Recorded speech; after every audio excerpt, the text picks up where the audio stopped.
afar calaamadood ee lagu garto qofka ku nacab. halkan waxaan idinkaga soo gudbin doonaa afar calaamadood oo muhiim u ah nafsadaada inaad ogaato si aad uga fiijignaato dadka ku nacab ee iska dhigaya inay ku jecel yihiin ama asxaab kula yihiin. intaanan gudaha u gelin muuqaalkeena aan ku xasuusino haddii aad nagu cusub tahay subscribe saaro gambaleelkana furo si ay kuu soo gaaraan muuqaalada xiga.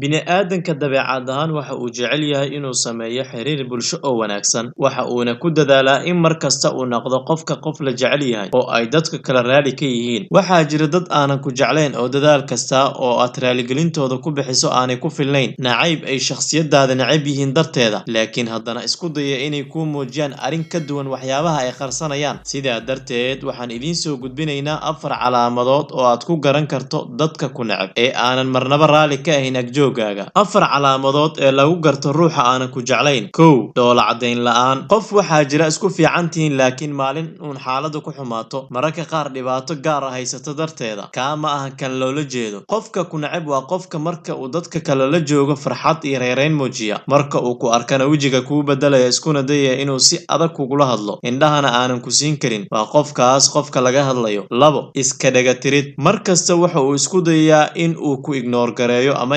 kugu sameeyo, uu ka soo qaado inaadan ahayn qof aama jirin. marka uu dadka kale la hadlayan waxa uu muujinayaa tixgelin, adigana wuxuu isku dayayaa inuu iska kaa dhagatiro, waxba uuna ka soo qaadin waxa adiga aad tahay. saddex, hadal kooban. waxa uu kugula dhaqmayaa habka soo koobista, ma ogola inuu faahfaahin kula galo. ereyada ugu badan oo isticmaalo waa hagaag, sax, maya, haa. sidaa darteed khabiir Philip ayaa waxa uu sheegay marka falcelintu qofka isku bedesho ereyo kooban waa arrin caddayn u ah in uusan qofkaasi ku jeclayn. afar, jirdiid. marka aad aragto inuu qofka ku jirdiidayo ee astaamaha uu jirkiisu bixinayo aanay ku farxad gelinaynin, waxay u badan tahay in qofkaasi aanu ku jeclayn, sida inaanu ku soo eegayn oo kale, xaaladda garbihiisa oo ay digtooni ka muuqato oo aanan dabacsanayn, wejigiisa oo kadood uu ka muuqdo. ugu dambayn, arrimahan waa waxyaabaha dadka cilmiga bulshada bartay ay yaqaanaan, laakiin qofna ha dulmin. isku day inaad si wanaagsan ula dhaqanto dadka. haddii aad aragto inuu qofka ku necab yahay, nacaybkiisa ugu bedel jacayl, wanaagna u muuji, maxaa yeelay shaydaanka ayaa la diidayaa inaynu albaab u furno. markasta qofka wanaagsani isagaa dadka kale ka ronaada. waa ku mahadsantaa daawashada muuqaalkani. mar kale aan ku xasuusino, haddii aadan horay u saarin subscribe channelkeena, subscribe saaro,